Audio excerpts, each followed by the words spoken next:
Greetings and welcome back to the Galley of the Sun.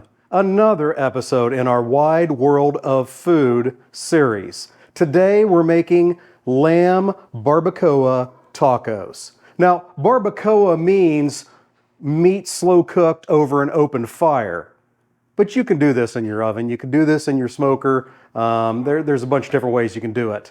And really, because this also involves braising, we want to have our lid on our Dutch oven. So really, cooking it out on the smoker, I could do it, but it's not going to add any flavor because that smoke's not going to be able to get through the Dutch oven to the meat. So we're going to do it in the oven. So let's get started. Step number one is get your lamb together. Now there's a bunch of different ways you can do this. You can use lamb shanks, you can use lamb leg of lamb is how normal people say that, or you can use shoulder. Any way you go, make sure that you have some bones in there, because just like cooking with beef, having those bones in there, the marrow, as it breaks down, adds an incredible depth of flavor. So you don't want to miss that. What I have today, so I can feed the masses, is 2 lamb shanks and a boneless leg of lamb. If you do have any areas where there's a decent amount of fat, first thing you want to do is score that. We're going to cut a crosshatch pattern in there. I'm going to only cut through the fat layer, maybe 1/8 of an inch is all I'm going.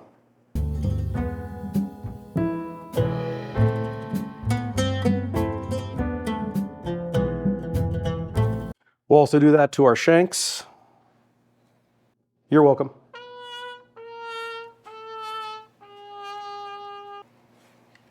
Now, the reason I did the crosshatch is not to make it pretty, because really, after this has been braising for about 3.5 to 4.5 hours, the meat's just going to fall off the bone.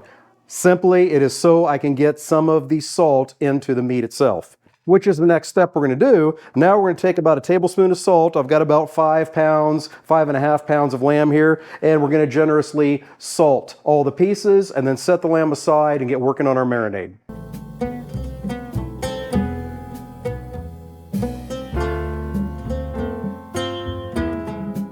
All right, let's get to making that marinade. Our next step is getting to making the marinade. First thing we got to do is get a dry skillet, get it on medium heat, let it warm up for about a minute. Then we're going to toast our 2 tablespoons of coriander seeds and our 2 tablespoons of cumin seeds. Just going to do it for about 30 seconds until it becomes aromatic. Get it off the heat, crush those up in a mortar and pestle, and then we will add that to our blender along with the rest of the marinade ingredients. As always, all the ingredients and their quantities and the instructions for this are down in the description section, so give it a look. Okay, the skillet's good and hot. Let's get our seeds in there. And then until they get fragrant every few seconds, just give it a good shake here. Don't get too violent or you'll have seeds freaking everywhere. Just nice and calm. Don't want to burn them. Want to get them toasted. Okay, I'm happy with those are. Take them off the heat, turn the heat off, get out the mortar and pestle. All right, now we're going to get those puppies crushed up. Now, if you do have a Vitamix, you don't have to turn these into an absolute powder. It'll do it for you. But you definitely want to break them up a little bit. And you'll notice it becomes very, very fragrant when you do this. So now all of our ingredients for the marinade go into the blender. And that is 2 cups of chicken broth. In our case, we used Better Than Bouillon smoky chipotle, but chicken broth will work fine. The juice of 1 orange. Our crushed cumin and coriander seeds, 4 or 5 dried guajillo peppers, de-seeded, deveined, destemmed, and torn into pieces. The recipe calls for 1 dried chipotle and 1 chipotle in adobo. Alas, I had no dried chipotles left, so I'm putting in 2 chipotles in adobo. 4 to 6 cloves of garlic. About a tablespoon of epazote leaves, if you can find them. If you can't, add another tablespoon of oregano, but this stuff's going to give it a more authentic flavor.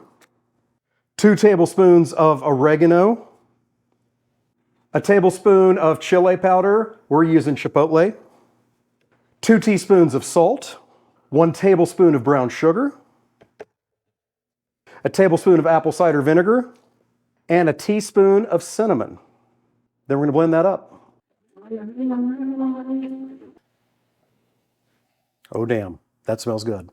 Now we're going to move on to the next step. All right, back over by the stove, we got our Dutch oven heating on medium-high heat with about 2 to 3 tablespoons of avocado oil in there. We're going to get our lamb seared. Now, if you have one piece, you could get a lamb shoulder that was between 4 and 5 pounds. Great, get it done. Because I'm going with the 2 shanks and the leg, so there's room in the Dutch oven to maneuver them around, I'm going to do the shanks first, and then we'll do the leg, and then it gets returned to the pot.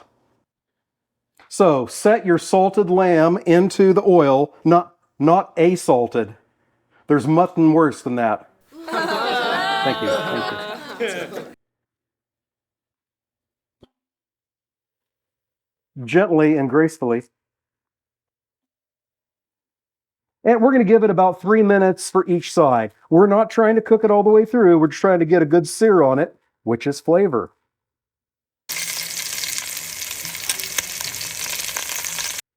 Okay, now that we've finished up searing the leg of lamb, I'm going to turn the heat off. We're going to get the shanks back in.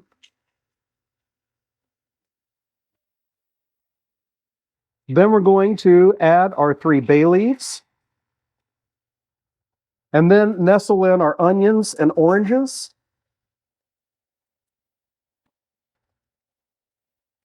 And then cover that with our marinade. Oh my God, the smells coming off of this right now are insane. Now my oven is preheated to 325 degrees. We're going to cover this, chuck it in the oven, and let it cook for about 4.5 hours.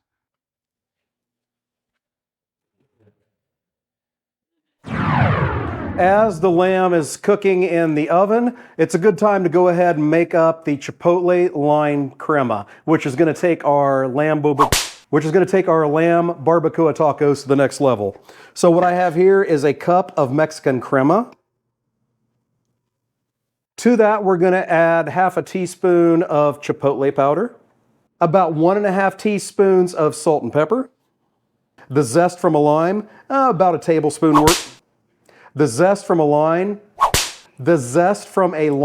about a teaspoon worth. And then the juice from a lime. We'll add some of it to our face. It does wonders for the face. Now we simply blend that up.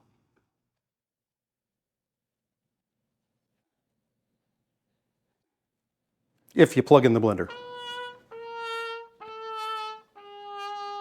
Oh, it is plugged in. Why did it not go? Ah! Turns out you got to flip the on switch, not the low speed, high speed. Ah!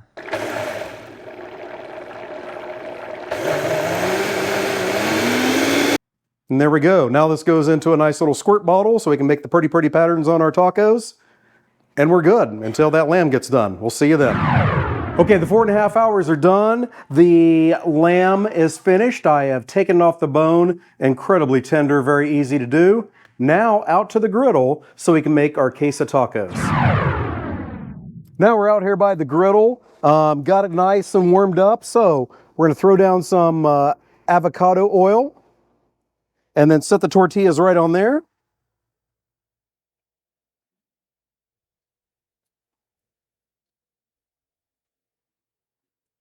Get those squashed down a little bit, help them get crisped up.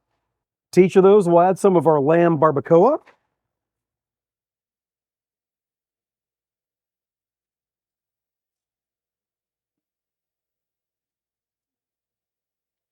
And then some cheese. I'm going with what I have. Going to use a little bit of cheddar, a little bit of Monterey Jack, and a little bit of Chihuahua cheese, which is great for melting.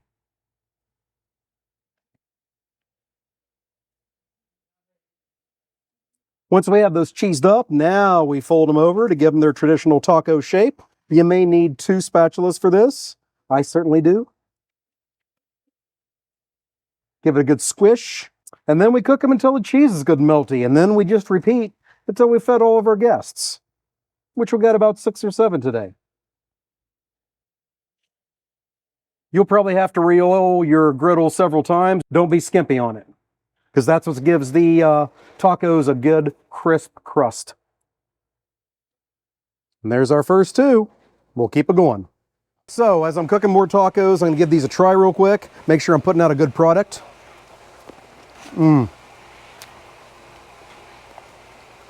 Oh, you definitely can taste the orange in there. All those other spices in the marinade, absolutely amazing. You will want to give this a try.